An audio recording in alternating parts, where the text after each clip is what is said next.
Hola, muy buenas noches.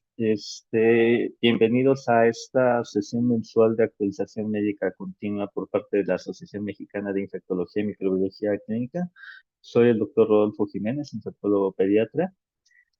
En esta ocasión, en esta sesión le toca a la parte de pediatría de, de la asociación.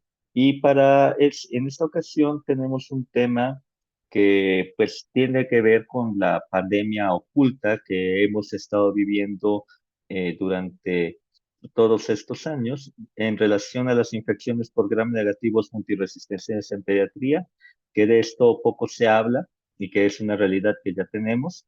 Tenemos dos ponentes para esta sesión. El primer ponente es la doctora Carla Ojeda Díaz Barroso, quien es infectólogo pediatra, es médico cirujano por La Salle, infectólogo pediatra por el Hospital Infantil de México Federico Gómez, tiene amplia experiencia en investigación clínica. Parte de sus trabajos de investigación es sobre la parte de bacteremias en niños, en niños en el hospital. Ella nos va a hablar sobre la parte clínica de las infecciones por gram negativos multirrogo resistentes. Ella actualmente es parte del staff del Infantil de México, que es médico adscrita al Departamento de Infectología. Y nuestra segunda ponente es la doctora Norma Velázquez Guadarrama, químico biólogo parasitóloga de formación, con un doctorado en ciencias químico-biológicas, dos postdoctorados en ciencias médicas. Pertenece al Sistema Nacional de Investigadores Nivel 2. Actualmente labora como jefa y líder del Laboratorio de Investigación en Enfermedades Infecciosas en nuestro mismo Hospital Infantil Federico Gómez. Y pues les damos la bienvenida a las dos doctoras. Muchas gracias por aceptar la invitación. Primero va a hablar la doctora Carla Ojeda Díaz Barroso con la parte de epidemiología, después biología, la parte molecular de las infecciones multiresistentes por la doctora Velázquez Guadarrama, y después algo de diagnóstico clínico y sobre todo tratamiento de la doctora Carla Ojeda Díaz Barroso. Adelante, doctora Carla, bienvenida y muchas gracias por aceptar participar. Igual, doctora Norma Velázquez, bienvenida y muchas gracias por aceptar participar. Hola, buenas noches. No sé si ahí me escucho, se me fue el audio hace un ratito. Sí, ahí te escuchas Perfecto, bien, Carla. perfecto. Bueno, entonces, como ya mencionó el doctor Rodolfo, yo voy a hablar sobre las infecciones bacterianas resistentes a carbapenems y me voy a centrar en la epidemiología, en el tratamiento, en cuál es el pronóstico de estos pacientes. Y empezando con un poquito de historia, pues las primeras carbapenemasas las empezamos a ver en los ochentas y estas se fueron descritas como las carbapenemasas cromosómicas de las bacterias que ya conocemos intrínsecamente resistentes, pero en 1980, en 1990, 10 años después, ya tenemos plásmidos portadores de carbapenemasas que se transfieren a otras bacterias y que los encontramos en aislamientos clínicos. Y es desde básicamente el inicio de los carbapenémicos que encontramos la emergencia de resistencia a estos. Entonces, por ejemplo, en 1986, durante un estudio para evaluar imipenem en neumonía nosocomial, de los primeros que se hicieron, ya se habían reportado resistencias a imipenem. Y después de ahí nos seguimos en el 87, en el 91. Y si nosotros vemos las publicaciones, pues van exponencialmente desde 1990 hasta la actualidad creciendo. Entonces, ¿cuáles son los mecanismos de resistencia que expresan estas bacterias? Bueno, primero, para decir que un microorganismo es resistente a carbapenems, necesitamos que haya resistencia al menos a un carbapenémico o que sea productor de alguna carbapenemasa. Y dentro de las bacterias que tienen una mayor expresión de estas resistencias son las enterobacterias, predominantemente Klebsiella pneumoniae E. coli, pero también Enterobacter. Hay casos reportados de otras bacterias como Serracia y obviamente Pseudomonas y Acinetobacter baumannii.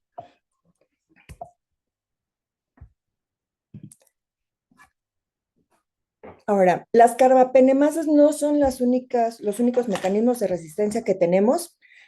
Hay porinas, hay modificación del lípido A, hay bombas de flujo, enzimas que destruyen no solo las carbapenemasas, otro tipo de enzimas, betalactamasas y modificaciones ribosomales. Cada una de estas mecanismos de resistencia nos va a propiciar cierto tipo de resistencia a cierto antibiótico y particularmente a los betalactámicos, pues las betalactamasas.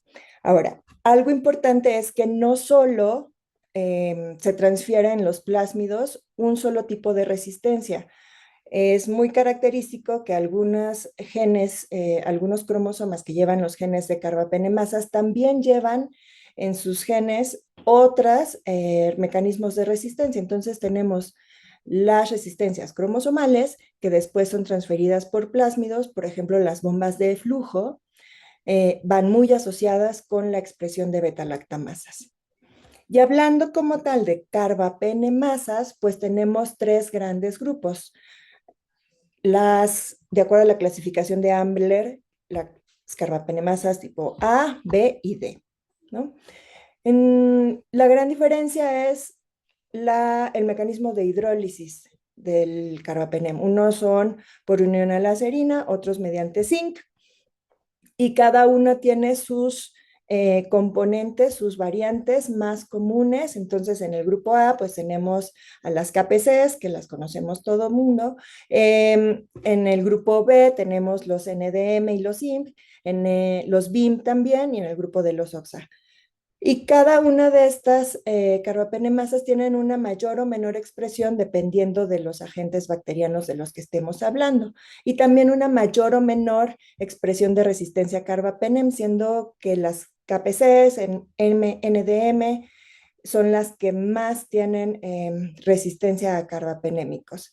Y de acuerdo a estos mecanismos de resistencia, hay antibióticos que son más activos in vitro o que son una mejor opción terapéutica. Y hablando un poquito de estas carbapenemasas, prácticamente todas están transmitidas por plásmidos. La IMP1 fue la primera que se describió en Japón, justamente en estos estudios de neumonía nosocomial o en una Serratia marcenses, y es endémica de Japón. Luego vinieron los BIM en 96, 97, es decir, muy corto tiempo después de el inicio del tratamiento con los carbapenémicos, ya tenemos resistencia. Pseudomonas aeruginosa fue la primera que describieron en Verona y en Marsella, por eso BIM, y actualmente el epicentro de esas carbapenemasas es en Grecia, en donde predominan las Klebsiellas y las E. coli productoras de BIM. Las Nueva Delhi, que esta ya nos trascendió más todavía porque empezó esta exposición a carbapenemas, a estas bacterias productoras de carbapenemasas en algún lugar y después estos pacientes viajaban a su lugar de origen, como este paciente sueco que se atendió en Nueva Delhi y que llegó a Suecia con una infección asociada a una bacteria productora de carbapenemasas que adquirió en Nueva Delhi. Estos NDM son característicamente de transferencia muy rápida y son endémicos de Medio Oriente. Y por último, las OXA y las KPC. Las OXA son básicamente endémicas de Turquía, obviamente ya ahorita están en todo el mundo, y las KPCs, que son el gran problema por su gran diseminación global. Son unas carbapenemasas que son muy fáciles de transmitir y que son las que son endémicas de América Latina y que están creciendo en su epidemiología mundial. Ahora, estas carbapenemasas han evolucionado en el tiempo y cada vez tenemos más. Y entonces, este es un estudio en Brooklyn en donde nos muestran cómo la sensibilidad a carbapenémicos de estas tres bacterias, Pseudomonas, Klebsiella y Acinetobacter baumannii, ha ido disminuyendo a lo largo de los años. Entonces, tenemos en 1999, en el 2001 y en el 2006. Y característicamente sensibilidad a Klebsiella pneumoniae, que tenemos estas KPCs, que además van con otros mecanismos de resistencia, incrementó no solo disminuyó la sensibilidad a carbapenémicos, sino que también incrementó la multidrogoresistencia. Y Acinetobacter baumannii, que también ha disminuido la sensibilidad. Y a lo largo de los años, esto es en Estados Unidos, vemos cómo básicamente para el 2012 todos los estados de Estados Unidos ya tenían presencia de enterobacterias resistentes a carbapenems, y cuando vieron cuál era la bacteria que más prevalecía, tenían a las enterobacterias, Enterobacter cloacae y aerógenes, Klebsiella, y obviamente los pacientes más graves, los que estaban hospitalizados en terapias intensivas, tuvieron mucho mayor porcentaje de aislamientos resistentes a carbapenémicos. Y también los pacientes que vemos en la consulta externa no se quedan exentos. Tenemos a E. coli como uno de los principales agentes etiológicos productores de carbapenemasas en el ámbito extrahospitalario, y esto es asociado a las infecciones de vías urinarias. Y en el ámbito intrahospitalario, igualmente, E. coli, Proteus y Klebsiella siguen siendo los principales. Y si hablamos de qué tan frecuente pueden ser, pues es mucho más frecuente que tengamos estos carbapenemasas en los pacientes que están hospitalizados. Ahora, Israel, que también tuvo un gran problema con las Klebsiella pneumoniae productoras de carbapenemasas, de KPCs, a principios del año 2000 fue cuando tuvieron este gran problema con Klebsiellas, y el 100% de sus Klebsiellas eran productoras de KPCs, y sus enterobacterias básicamente no las expresaban otras enterobacterias. Y conforme fueron pasando los años, en alrededor de 10, 12 años, ya tenían ahora sí la transmisión de estas KPCs por medio de plásmidos a otras enterobacterias. Entonces, no solo es importante la expresión de estas carbapenemasas en una especie, sino que esta transmisión de plásmidos que nos va a llevar a expresión de carbapenemasas básicamente en cualquier enterobacteria. Y hablando de esta resistencia antimicrobiana que se transmite tan fácilmente, pues los viajes y esta comunicación tan inmediata que ya tenemos en el mundo ha propiciado que las carbapenemasas se extiendan por todo el mundo, pero particularmente de países en vías de desarrollo hacia otros países. Y en la actualidad, este es un poquito viejo, es del 2017, pero en la actualidad básicamente todos tenemos expresión de carbapenemasas en nuestras enterobacterias, algunos más de algún tipo, algunos más de otro tipo, pero básicamente en todos los países hay expresión de estas carbapenemasas, y eso pues nos pone en jaque. ¿Quién es más probable que tenga estos expresión de carbapenemasas? Bueno, en pediatría, los recién nacidos con peso bajo al nacer o pacientes con algún tipo de enfermedad de base que les condicione hospitalizaciones constantes, infecciones frecuentes, oncológicos, pacientes con algún tipo de falla renal, hemodiálisis, diálisis peritoneal, pacientes con cirugías previas. El uso previo de antibióticos es un factor muy importante, sobre todo el uso previo de carbapenems en los pacientes, o el uso constante de carbapenémicos en estos pacientes, y pacientes graves, pacientes en estancias en UTIP, pacientes con ventilación mecánica y otros dispositivos invasivos, catéteres, sondas, y la prolongación de la estancia intrahospitalaria. Estos son los principales factores de riesgo para que un paciente desarrolle infecciones por enterobacterias productoras de carbapenemasas. ¿Y qué pasa con estos pacientes que tienen infecciones por carbapenemasas? Pues que se mueren. Tienen hasta 7 veces más la probabilidad de morirse en comparación con pacientes que han tenido infecciones por bacterias sensibles a carbapenémicos. Y aquí podemos ver cómo es muy claro que la mortalidad es a corto plazo. Los pacientes con bacterias con carbapenemasas en comparación con aquellos que no las expresan. Y no solo eso, nos exponen a incrementos en el tiempo de estancia intrahospitalaria, incrementan los costos y las pérdidas de los pacientes y los hospitales. Ahora, eh, la transmisión de bacterias en el hospital, que es tan fácil, el lavado de manos y todo lo que hacemos para evitarla, pues no siempre la llevamos al 100% y entonces es muy fácil que los pacientes que están hospitalizados por cualquier otra condición se colonicen por estas bacterias. Y en este estudio vieron qué tan probable o qué tan rápido era que un paciente colonizado por una bacteria, enterobacteria productora de carbapenemasa, tuviera una infección asociada a esta bacteria en los siguientes 6 meses. Y vieron que el 24% de estos pacientes, es decir, casi uno de cada cuatro, iba a desarrollar una infección por esta enterobacteria que lo colonizó en los siguientes 6 meses, en un promedio de 15 días después de que uno lo detectó.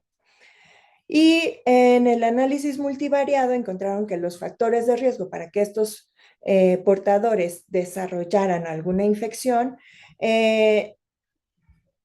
fue el único estadísticamente significativo la estancia en terapia intensiva. Vieron si el diagnóstico, si el uso sistémico de esteroides, si había tenido bacteremia, eh, si había tenido algún otro problema, le incrementaba la posibilidad de tener estas infecciones y lo único es el estadio de gravedad que lo llevó a la estancia intensiva.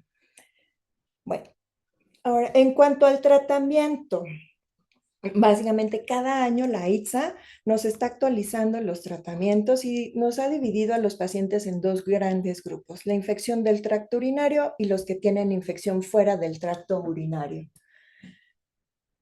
La ITSA este año nos recomienda que si tengo una bacteria, una enterobacteria que tiene algún tipo de resistencia a carbapenems, pero que no produce carbapenemasas y no es sensible a mero o imipenem, es sensible a mero o imipenem, puedo utilizar estas dos opciones siempre y cuando el mix sea menor de 1 en una infusión prolongada para el tratamiento de una infección del tracto urinario. Si tengo pacientes en la consulta externa, por ejemplo, con una cistitis no complicada, pero que ya tengo una enterobacteria productora de carbapenemasas, tengo que buscar alternativas que tengan otros mecanismos de resistencia y entonces aquí nos ponen nitrofurantoína, trimetoprim o alguna quinolona como primera línea y la alternativa pues estos nuevos medicamentos que han salido, o fosfomicina o aminoglucósidos en el caso de E. coli.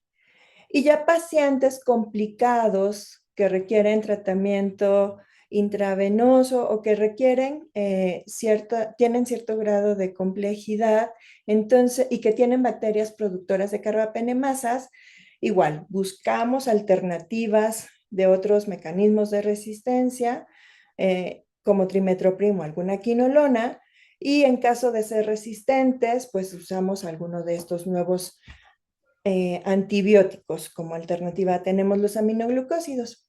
Y para lo que hay fuera del tracto urinario, cuando no sabemos si hay una carbapenemasa en nuestro mecanismo de resistencia, porque no tengo manera de hacer pruebas, o cuando no tienen carbapenemasas, porque le hice la prueba y salió negativo, nuestra primera línea la están poniendo como los nuevos medicamentos asociados a un inhibidor de beta-lactamasa.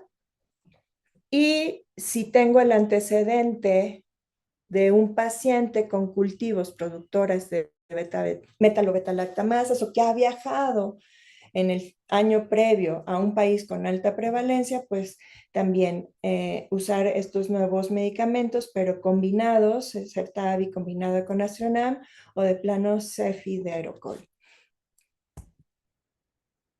Y el segundo rubro que nos ponen son los que expresan carbapenemasas. En este caso, nos dice, bueno, pues ahora sí tienes que ver qué carbapenemasa tienes y de acuerdo al proceso infeccioso que quieras tratar, decides, ¿no? Cefiderocol pues, es el que mejor perfil tiene.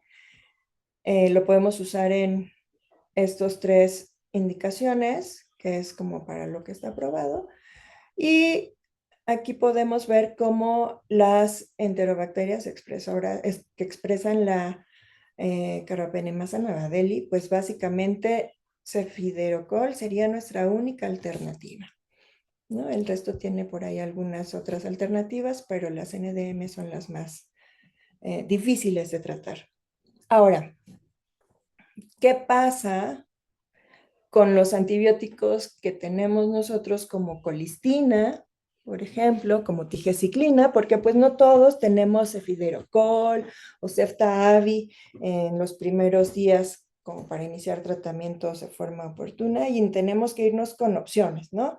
Entonces, en Estados Unidos vieron la sensibilidad, esta es la sensibilidad de 7 hospitales en Estados Unidos en un periodo de 5 años y ven cómo todavía tienen sensibilidad a colistina, tigecyclina y algunos aminoglucósidos, además de ceftavimeropenem, tanto bacterias resistentes a carbapenémicos como productoras de carbapenemasas, como productoras de carbapenemasas dependientes de serina, y pues siguen siendo una opción. ¿Cuál es la desventaja?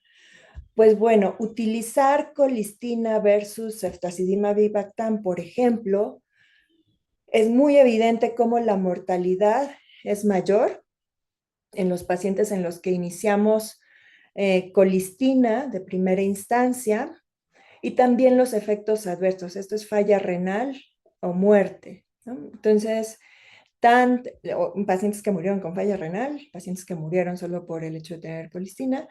Y cuando nos vamos a este lado a ver las características del tratamiento que se utilizó, pues también es muy importante que tigecyclina y carbapenem en el lado de colistina fueron dos de los antibióticos que se usaron con mayor frecuencia en combinación con colistina, a diferencia de ceftavi, que fue mucho menor el tratamiento combinado. Y combinar tratamientos pues nos implica incrementar los riesgos de eventos adversos. Entonces, los pacientes con colistina, el 94% recibieron otro antibiótico para tratamiento combinado versus el 63% de los que tenían Certavi. Y ahora nosotros en pediatría, ¿qué pasa con esta población de los neonatos? Que son realmente para el tratamiento de la multidrogoresistencia un dolor de cabeza, ¿no? Porque ¿qué les ponemos? Y lo que en esta revisión encontraron es que básicamente los países de bajos recursos utilizamos colistina meropenem en combinación, mientras que los países de altos recursos utilizan una gama de otros nuevos antibióticos. Y en cuanto al tratamiento exitoso, aquí podemos ver los carbapenémicos, los enterobacterias resistentes a carbapenem, que varía más o menos el tratamiento exitoso entre un 70 a un 85% con colistina. En estos 3 casos utilizaron solo colistina. Y pues bueno, lo más importante ahora es cómo lo prevengo. Ya tenemos el problema, ¿no? Hace unos años, hace 10, 15 años nos hablaban de cuidado, ahí vienen. Pero ahora que ya tenemos el problema en las manos, ¿qué hacemos? Y bueno, la primera estrategia es la exposición a antibióticos. Shorter is better. Menos antibióticos, menos tiempo de tratamiento antibiótico puede ser mejor. Y ya hay bastante experiencia, ya hay muchos ensayos clínicos controlados, aleatorizados, que nos demuestran, al menos en estas 4 que les pongo aquí, que la neumonía adquirida en la comunidad, las infecciones complicadas del tracto urinario, la exacerbación aguda de bronquitis, EPOC, sinusitis y la profilaxis posquirúrgica. No necesitamos grandes tiempos de tratamiento para tener éxito sin incrementar la mortalidad y las recaídas. ¿Y cuál es la implicación de reducir el tiempo de tratamiento? Bueno, aquí vean cómo este es un estudio de modelaje en donde vieron si yo doy un tratamiento corto versus un tratamiento prolongado, cuál es la frecuencia acumulada de portadores de bacterias resistentes y conforme va pasando el tiempo, esta frecuencia va disminuyendo.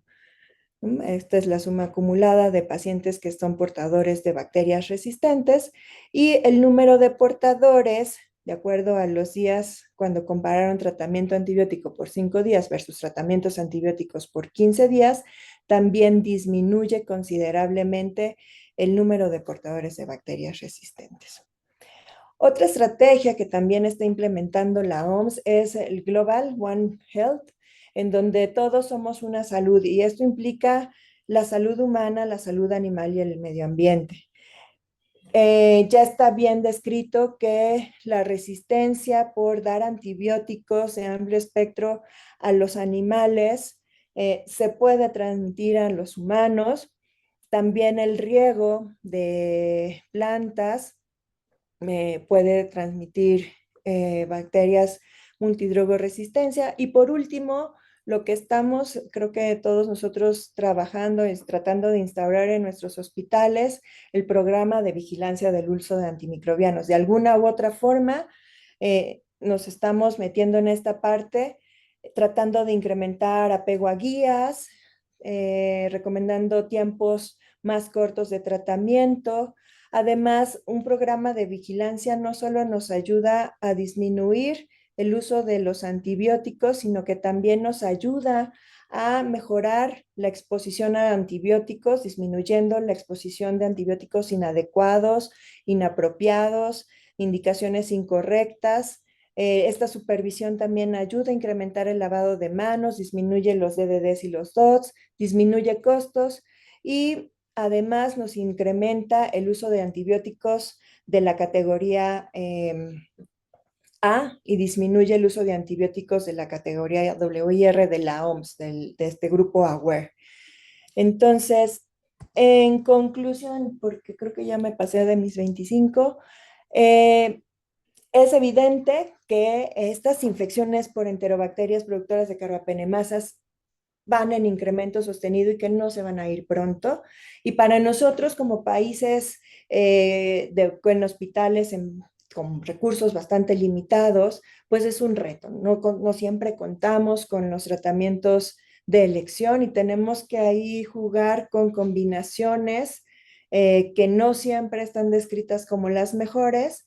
Y entonces lo que tenemos que hacer es evitar, prevenir, identificar factores de riesgo, mejorar la prevención de infecciones hospitalarias, todos estos bundles que tenemos que instaurar y el control de antibióticos para entonces tratar de otra forma disminuir las infecciones por estas bacterias que poco a poco siguen incrementando sus resistencias y nos están dejando sin tratamiento a los pacientes, fuera de tratamiento y cura infectológica.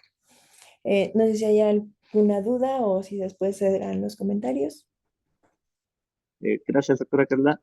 Pasamos con la doctora Norma Velázquez y hasta al final estarán las preguntas, por favor. Adelante, doctora Norma Velázquez. Gracias y bienvenida.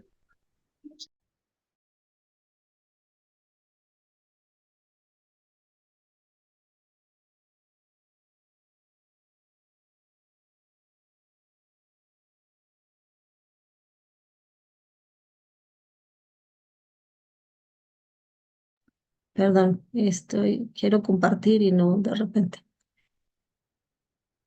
¿Sí se está compartiendo, perdón? ¿Lo están viendo? Hay un Excel compartido, doctora. Ah, no, A entonces lo mejor déjame no es lo... ver. No es eso, permítame. Ya, perdón.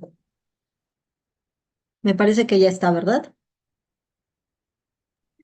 Ya ahí se ve, doctora. Si la puede Sí, poner en formato muy de bien, presentación, ya está perfecto. perfecto. Pues agradezco mucho la invitación y la presentación también. Qué grato es escucharlos y verlos a todos. En otra ocasión me parece que es muy divertido todo esto de en línea todavía seguir trabajando. Bueno, yo les voy a hablar de los métodos diagnósticos de los bacilos gram negativos multiresistentes y sobre todo enfocándonos a las carbapenemasas, que como bien lo dice la doctora Carla, cuando hay un proceso infeccioso, sobre todo orinas y demás, pues en el laboratorio clínico ahora nos toca a nosotros hacer esa parte de la recolección, bueno, no de la recolección de la muestra, pero sí de trabajar las muestras biológicas que ustedes nos llevan a los laboratorios. Y recordemos que hay laboratorios que dependiendo del tipo de muestra va a ser el tipo pues de proceso que hagan los procesos preanalíticos, analíticos y posanalíticos. Es muy importante aquí para todos y siempre debemos recordar el tipo de recolección y el tipo de muestra que se va a hacer y de eso va a depender. Y muchos laboratorios pueden contar con medios de cultivo muy específicos. Tenemos las infecciones urinarias y también hay criterios muy específicos cuando se tratan de neumonías asociadas a ventilación, como ya también lo comentó la doctora, y también ahí solicitamos o se solicitan cultivos para que puedan comprobar algunos diagnósticos y sobre todo estos microorganismos gram negativos que están ocasionando el problema. Pero ¿qué hacemos con ellos? Obviamente el laboratorio es el encargado de hacer el aislamiento y la identificación de estos microorganismos y siempre vamos a partir de medios de cultivo selectivos, enriquecidos, altamente diferenciales. Las pruebas básicas, cultivos, las pruebas básicas siempre van a ser una herramienta importantísimo para el diagnóstico de estas bacterias gram negativas, sus oxidasas y las catalasas, y si vamos a hacer un breve nada más de cómo identificamos, cuando no tenemos equipos tan sofisticados, nos podemos ir simplemente a saber que son bacilos gram negativos por una tinción de gram que crecieron en McConkey, que además son fermentadores y de esos fermentadores podemos separar a los dos grandes. Aquellos que son oxidasa positivas, ¿sí? Son fermentadores y además oxidasas positivas y aquellos que son oxidasa negativa. Dentro de los oxidasas positivas vamos a tener a los enterobacteriales de gran importancia y que estamos trabajando y que queremos identificar. Y también vamos a tener a los otros que son no fermentadores y aquí vamos a poder dividir a los oxidasa positivos de los negativos y de esa manera tan simple podemos identificar a los grandes grupos que nos están metiendo en grandes problemas. También recuerden ustedes que no todos los laboratorios cuentan con equipos. La gran mayoría puede contar con estos equipos tan sofisticados, empezando por Malditov. Hay otros también que están y que ayudan perfectamente a poder identificar después de un aislamiento, de un perfecto aislamiento. Los podemos identificar, Phoenix, Vitek, API. Tenemos cromagares, inclusive hay cromagares que también permiten desde entrada poder identificar aquellos que podían tener una posible carbapenemasa. Solo que ahí recordemos que sí se trata un poco de la habilidad y de la observación que tiene el microbiólogo que está observando. Y tenemos pues la última tecnología que es el Malditov, que tiene que ver con la proteómica y que simplemente esto lo va a hacer mucho más rápido. En 24 horas tenemos un aislamiento y podemos identificar ayer escuchaba que decían en menos de un minuto. Bueno, en lo que preparamos la muestra y en lo que se identifica. Solo que debemos de recordar que cada uno de estos métodos que identifica tienen algunos pormenores. No todo Malditov lo puede hacer, no todo API lo puede hacer, no todo Vitek lo puede hacer. ¿Sí? Tenemos la gran ventaja que cuando se cuenta con toda la herramienta podemos ir identificando cada uno de estos microorganismos, identificando y cuando los tenemos ya bien identificados, obviamente lo que continúa es hacer pruebas de susceptibilidad. Tenemos Vitek-2, tenemos algunas que pueden hacerlo, pero las pruebas de susceptibilidad siempre tienen como objetivo que nosotros podamos darle al médico o el microbiólogo va a tener que darle al médico cuáles son las opciones terapéuticas, ¿sí? Y nosotros sabemos que existen diferentes métodos que nos ayudan a determinar este tipo de susceptibilidades antimicrobianas. La difusión en disco o el Kirby-Bauer es el que más conocemos, pero también están las pruebas de tenemos la dilución el caldo o diluciones en agar, tenemos los métodos automatizados y tenemos los métodos moleculares.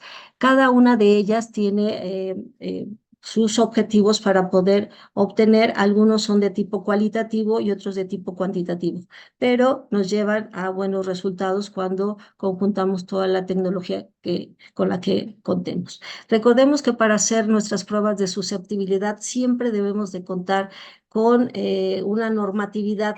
Esa normatividad, sea cual sea, ya sea CLSI, EUCAST, nos tiene que llevar a la reproducibilidad de los ensayos que estemos haciendo para establecer qué controles de calidad debemos de estar manejando para que se pueda realmente hacer estas pruebas de susceptibilidad.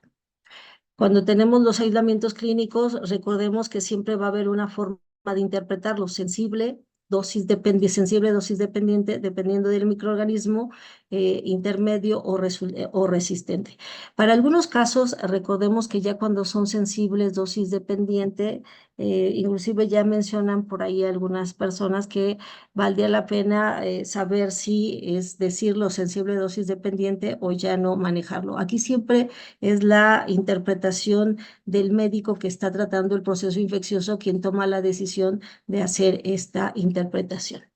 Aquí les estoy poniendo algunas presencias de las beta-lactamasas. Pero ¿qué pasa? Aquí lo que observamos, si ustedes pueden ver, y se los está encerrado en un círculo, ya los reportes, estamos teniendo reportes ya de sensibilidades a cefalosporinas de primera, segunda, tercera generación, y en algunos casos podemos tener sensibles a todos. Fíjense, en un primer compuesto podemos tener sensibles a todos, en uno segundo tenemos ampicilina y acefalosporinas de primera.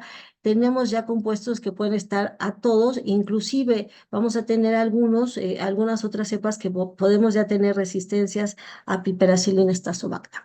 Cada uno de ellos nos puede estar dando una interpretación de manera pues rápida y expedita, 24 horas, o si contamos con alguna herramienta que vamos a ver. Pero también podemos hacer el uso de los sensidiscos con cefalosporinas de primera, segunda, tercera y tercera o cuarta generación, donde vamos a colocar un sensidisco de clavulanato, que recordemos que va a haber algunas enzimas, algunas enzimas beta-lactamasas de espectro extendido que tienen la capacidad de ser inhibidas. Y entonces eso es más que suficiente para que los podamos reportar como la presencia de BLES. Hay otra, el que el CLSI recomienda es que pongamos algunos ceftazidima, cefotaxima con su disco que tiene clavulanato y la extensión de ellos de más de 5 milímetros. Nos están hablando que existen beta-lactamasas de espectro extendido. Y entonces aquí podemos tener cómo los incrementos nos pueden estar dando, pueden estar mencionando la presencia de una beta-lactamasa de espectro extendido. ¿Qué tipo? No lo sabemos, solo sabemos que existen por ahí. Y debemos recordar que no es lo mismo reportar las TEM, las SBH, las CTX o las PER. Entonces, cada una de ellas pueden ser interpretadas. Sin embargo, con estos métodos solamente sabemos que están presentes, pero no sabemos cuáles. ¿Qué pasa cuando estamos utilizando los equipos automatizados? Los equipos automatizados simplemente nos van a dar la interpretación de sensible o resistente, y estos son los que estamos viendo con mayor frecuencia, que nos están diciendo que ya son resistentes a los de primera, a las penicilinas, más bien a los beta-lactámicos de primera, segunda, tercera generación, inclusive a los carbapenémicos ya pueden estar teniendo resistencias, y también aquellos con piperacillina tazobactam. Entonces, algunos equipos Bytec ya nos pueden estar indicando que probablemente hay por ahí alguna carbapenemasa, una beta-lactamasa de espectro extendido, o que puede haber otros mecanismos de resistencia como la impermeabilidad a las carbapenemasas que tienen que ver con las porinas, o cuando existe este AMPC desregulado. Y entonces ahí es cuando simplemente se da la interpretación, pero el no saber qué es lo que tiene, pues simplemente se puede dar el reporte, pero el médico pues no tendría la forma de poder saber qué pasa.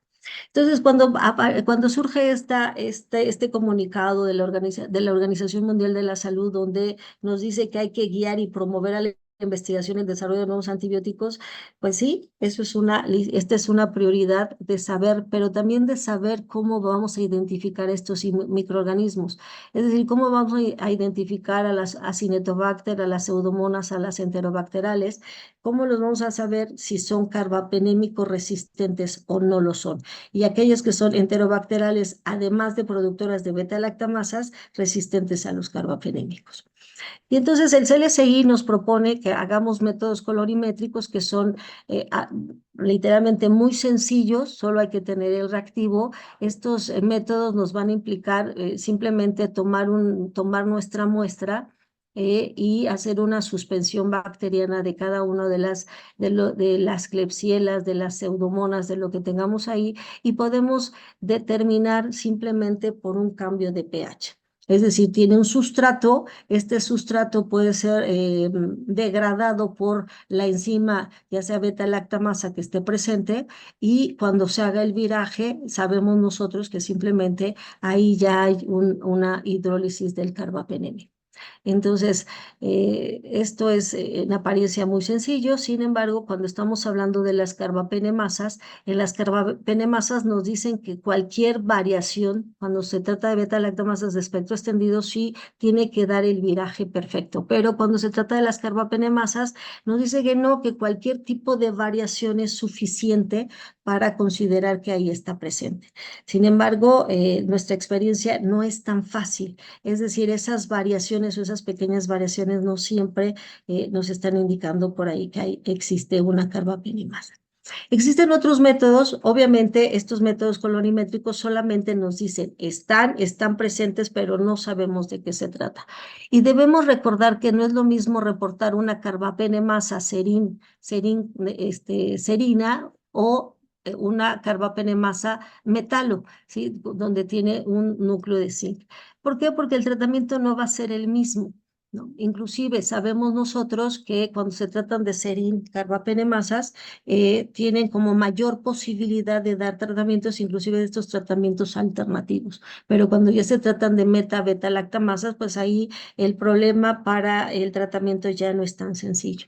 Y la CLCI propone este método que aquí va a depender mucho de qué tenemos, porque recordemos que estas metalo son que vamos a utilizar el EDTA, y este DTA va a ser el quelante, pero si el medio tiene quelantes, ahí ya no hay tanta posibilidad de poder hacer un medio. Entonces ahí también es el control de calidad del tipo de medio de cultivo que tenemos, ¿no? Pero ha resultado muy bien para tener por lo menos un screening a grosso donde nosotros podemos colocar. Si ustedes se dan cuenta, por favor, seguir la flecha, donde contamos con un medio de cultivo, le colocamos simplemente un microlitro de nuestra cepa en un tubo que va a tener solamente el medio de cultivo, y en otro donde vamos a tener el medio de cultivo más CDTA. Y entonces lo dejamos incubar, lo dejamos en esta incubación de la bacteria, nuestra bacteria problema, con el medio, sin EDTA y con EDTA más un disco de meropenem o imipenem. Después de pasado 4 horas aproximadamente, lo vamos a sembrar, vamos a sacar esos sensidiscos y los vamos a colocar en una placa de miolerginto donde vamos a tener una cepa que es sensible, que es la Escherichia coli 25922. Los vamos a dejar incubando por 24 horas y simplemente vamos a ver que cuando no hay crecimiento, ¿sí? Simplemente decimos que es positivo a carbapenem, ¿sí? Y cuando bueno, si usted, bueno, vamos a ver cómo es la interpretación.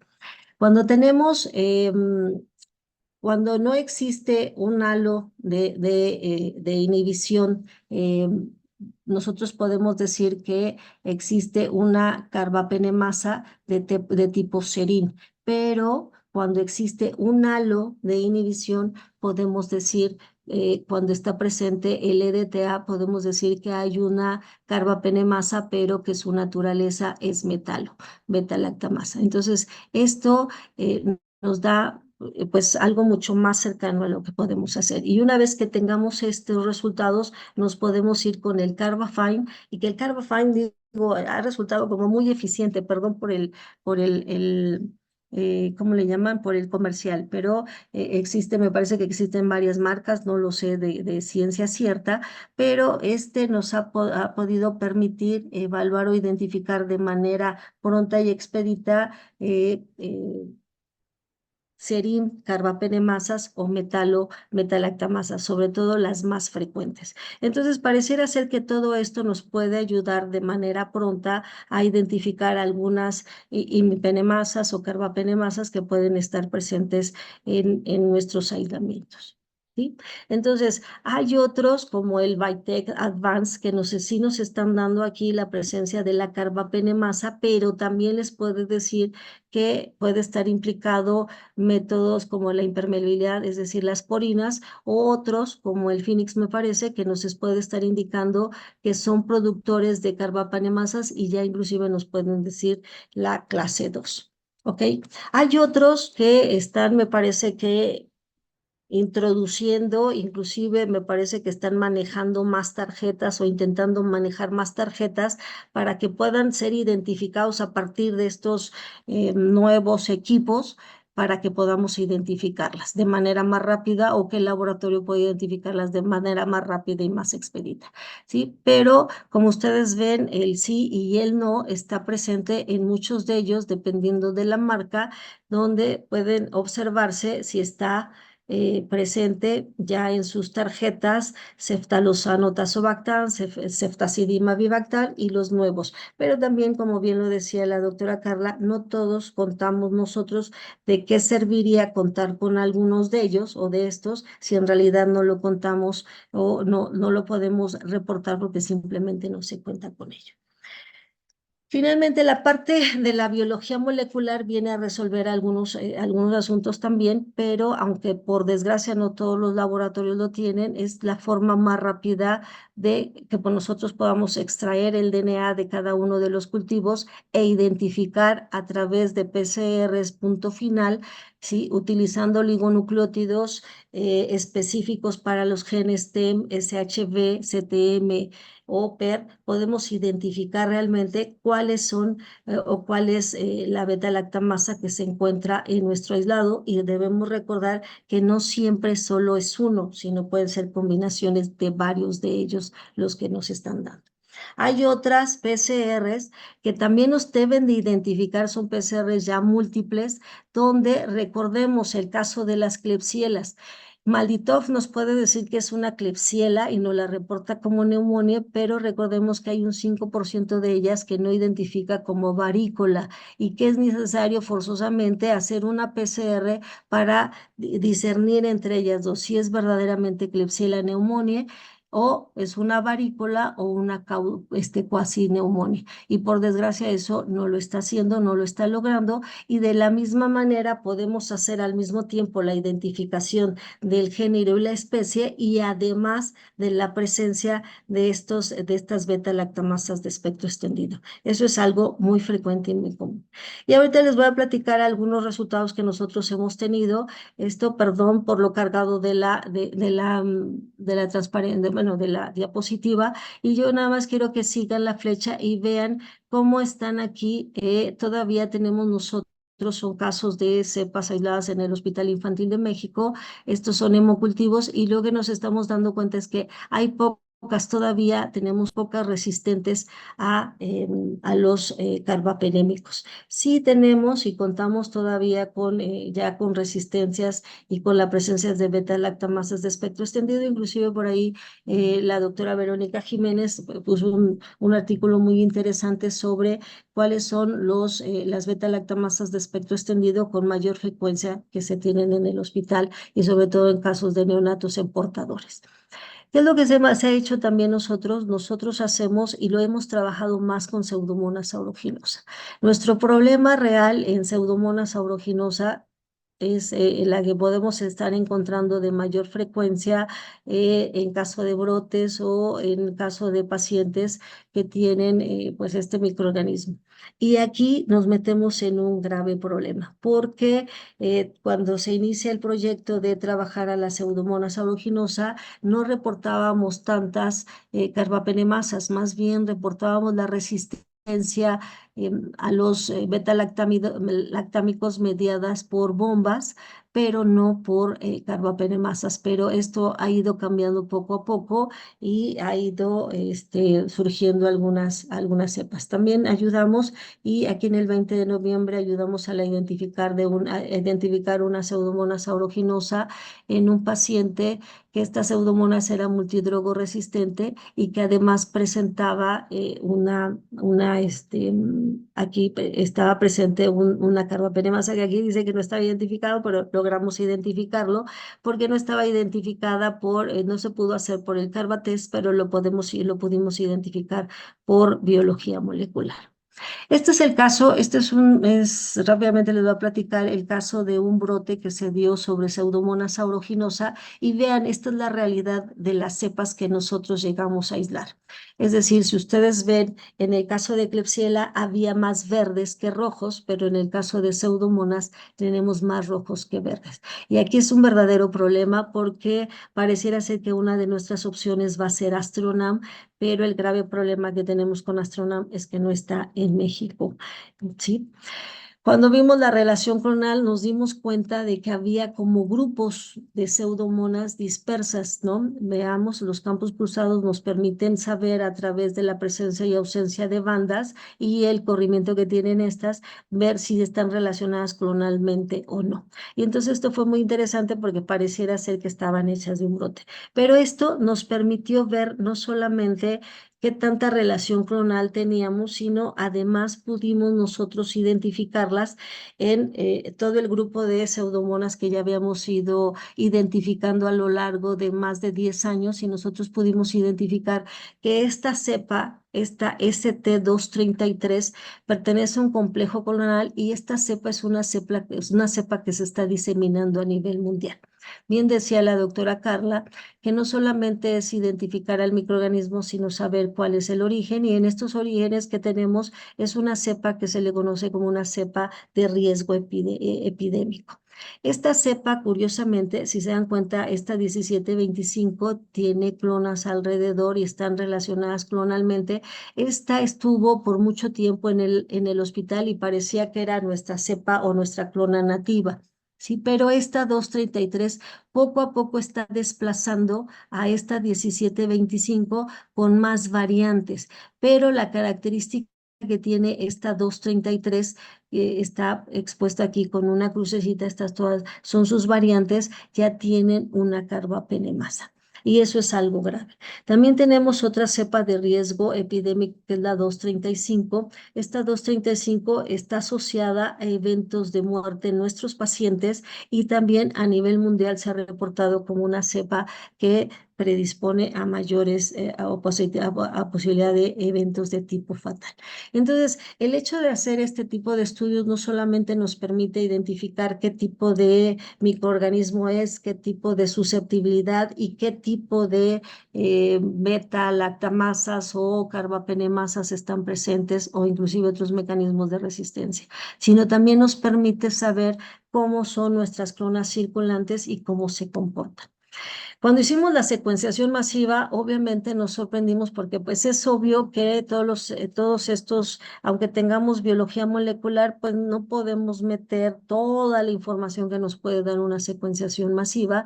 Y aquí nos está poniendo de manifiesto que hay otras OXAs, que hay otras de la familia PDC, hay otras GES que no logra identificar de todo los métodos que ya hablamos de ellos. Inclusive todas aquellas, las mutaciones muy específicas o los cambios en las porinas que están asociadas, recordemos, a la baja permeabilidad. Entonces, estamos hablando que son cepas que están asociadas a la presencia de beta-lactamasas, a la presencia de la baja permeabilidad por porinas y también vean aquí, por favor, a todas estas bombas de expulsión activa. Entonces, en realidad nuestras cepas, si nosotros nos vamos ya, también tienen mutaciones muy específicas en algunos de los represores de estas bombas, que eso va a llevar, pues obviamente, a tener una información impresionante y es cuando nos damos cuenta que nuestras cepas, ¿sí? No solamente van a tener un solo mecanismo de resistencia, sino son la combinación de varios mecanismos de resistencia a diferentes antibióticos. Y entonces eso, pues sí pone realmente en un predicamento cuando se trata de encontrar a estos microorganismos que están asociados. Vean, aquí está la 233, que es una cepa de diseminación a nivel mundial y que está en el Hospital Infantil de México, cuando ya tiene presencia de todas estas bombas, de todas estas enzimas, inclusive tenemos BIM, OXA, y la PDC ya asociadas a las carbapenemasas, a otros antibióticos también, todas las enzimas, las OPRD que pueden estar asociadas también. Y entonces aquí podemos tener cuáles son las beta-lactamasas que están presentes. Entonces, esto es, pues realmente es un problema real. ¿Qué pasa? Esta en apariencia era una cepa sensible, pero vean, la información Doctora está Norma, presente. Perdón, perdón, ya nada más rápido, ¿ya? tenemos Nada más un rápido. ¿Un minuto? Ok, nada más. ¿Qué hicimos después? Modelo animal y lo que observamos, vean nada más, ¿qué pasa con estas cepas en un modelo animal? Rápidamente les puedo decir que no es lo mismo trabajarlos en monoterapia con meropenem que la combinación meropenem-colistina. Cada una de las cepas puede tener una información totalmente distinta y su comportamiento va a ser totalmente distinto. Y los daños que se generan al pulmón pueden ser tan variables como aquellas que pueden estar dañando más cuando se da solo el tratamiento con meropenem que cuando lo combinamos. Y pareciera ser que si dejáramos a estas cepas, bueno, cuando las dejamos en el modelo animal, podrían resolver su problema. Eso es todo. Mil disculpas por los minutos de más, pero este es mi grupo de investigación que hemos hecho todos estos trabajos. Muchas gracias, doctor. No sé si eso es muchas todo. gracias, doctora. Y perdón. No, no tenga pendiente, doctora. Al contrario, muy amable por su presencia.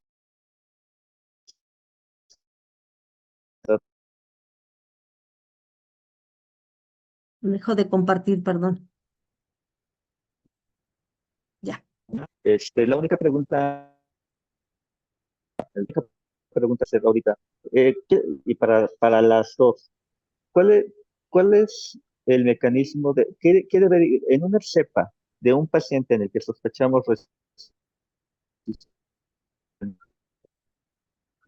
No, sería deseable que pudiéramos reportar perdón, doctor, yo no junto lo con el escuché antibiograma bien. en relación a mecanismo? No sé si Va de soy nuevo. yo. ¿Cuál sería, Ajá. ¿Me escuchan? Hola, hola. Yo lo escucho entrecortado, doctor. Y se corta un poco. Sí. A ver si me, a ver si me escuchan mejor ahí. Sí, parece que Hola, sí. ¿me escuchan mejor? Ujú, sí. Ok. ¿Qué es lo que qué es lo que quisiéramos como clínicos que nos reportaran en el antibiograma como mecanismo de resistencia en el escenario de un hospital con altas tasas de resistencia a carbapenémicos? ¿Podríamos tener algo junto con todo esto? Y la otra muy específica para la doctora Norma Velázquez, ¿usted ve integrándose la secuenciación masiva o las PCRs multiplex? Bueno, más que las PCR múltiplex, porque esas ya existen. ¿Usted ve viendo la secuenciación de genoma completo integrándose al laboratorio de microbiología clínica durante los siguientes años en el escenario actual que vamos creciendo la resistencia a los antibióticos? 2 minutitos, por favor. Muy bien. Doctora Carla, si quiere contestarlo primero. Bueno, yo como clínico, ¿qué desearía? Yo, si tuviera que pedirle a Santa Claus, creo que básicamente que me dijeran qué carbapenasa tiene para yo poder después elegir el antibiótico. Pero también muchas veces no nos dan la sensibilidad a colistina, como que no viene y hay que pedirla, porque además, pues la forma de hacer la prueba para colistina, pues es diferente a la que nos puede dar el Maldi. Entonces, que de rutina se hiciera la sensibilidad a colistina, que es lo que tenemos nosotros de primera mano en los hospitales de bajos recursos y posteriormente combinaciones, que también hemos pedido, por ejemplo, que nos hagan combinaciones de ciertos antibióticos que por el tipo de beta-lactamasa o por el tipo de resistencia que estamos sospechando, ya dirigidamente pedimos que nos digan ciertas combinaciones, la probabilidad, la sensibilidad que podría tener, pero sería de mucha ayuda que con un Carba 5 nos pudieran decir qué tipo de beta-lactamasa tenemos. Sí. Ok, Y gracias, doctora Carla. ajá. Pues eso pareciera ser sumamente sencillo. El problema es que no todos los equipos que son fenotípicos nos pueden estar dando esas altas sensibilidades. Algunas inclusive se quedan como inciertas y el Carbafine pues simplemente dan el control positivo y no dan las otras, ¿no? Las Gs no las identifica, algunas OXAs tampoco las identifica, no tiene tanta accesibilidad para algunas cosas. Yo creo que eso puede ir mejorando con el tiempo y yo no lo dudo que lo puedan hacer porque esta metodología como que fue muy exitosa. Y la pregunta es de que si la biología molecular y sobre todo la secuenciación sí puede ser, pero recordemos que las secuenciaciones también tienen sus limitantes. Es decir, cuando nosotros hacemos una secuenciación masiva, pues no es tan fácil como pareciera ser, como la ponen de repente, de tomarlo, hacer, y yo creo que nos llevaría una semana para poder identificarlo, pero si hiciéramos algoritmos donde nosotros estamos ahí utilizando algunos encidiscos, también nos podrían dar por ahí algunas respuestas. Hay una forma de hacer el de colistina. Aquí se me pasó mostrarles que también las pseudomonas ya tenían resistencia a colistina y no necesariamente por MCR, sino era por sus otros mecanismos. Y entonces ahí ese es un grave problema porque estamos identificando, podemos hacerlo de manera fenotípica, sí, tenemos que utilizar una serie de herramientas, cosas fenotípicas que a veces no llegan, sensidiscos que no llegan o que no nos pueden vender tan fácilmente otros extractos. Sí podemos utilizar la biología molecular y sobre todo la secuenciación haciendo esquemas totalmente dirigidos. ¿Qué significa? Que cuando yo tenga mis cepas, le mete la secuenciación masiva, yo de manera directa y dirigida le esté preguntando a la secuenciación que me diga cuáles son los mecanismos de resistencia. Y entonces buscar de manera directa solo eso, si eso es lo que se quiere sobre mecanismos. Se tiene muchísima información que nos podemos perder en el mar de información de la secuenciación y entonces lo puede hacer como muy largo y tedioso, pero sí podemos ir preguntando de manera dirigida a la secuenciación los mecanismos de resistencia. Pero ahí yo creo que sí necesitamos ir viendo el comportamiento de estas cepas para que ustedes pudieran tener como médicos tratantes, ya una respuesta sobre el tratamiento. Es decir, no solamente quedarnos con la información, sino cómo se comportan ante la presencia de los antibióticos y ustedes poder tener respuestas mucho más pronto de esas cepas, cómo se comportan o cómo se pueden comportar. Ok, muy bien. Esta es la única pregunta por motivos de tiempo. Muchas gracias a los dos. Nada más para cerrar la sesión, Aguilar,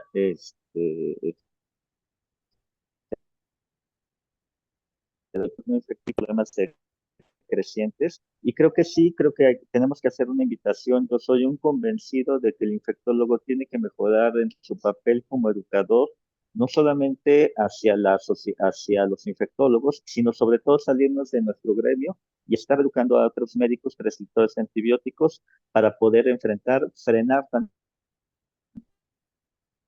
pasar la emergencia de las resistencias a los antibióticos. Y pues bueno, nada más quiero cerrar con este comentario y darle las gracias a la doctora Norma Velázquez Guadarrama, a la doctora Carla Ojeda Díez Barroso y por supuesto a la Asociación Mexicana de Infectología y Microbiología Clínica por este espacio. Nos vemos el siguiente mes. Gracias a todos por Muchas su atención. gracias.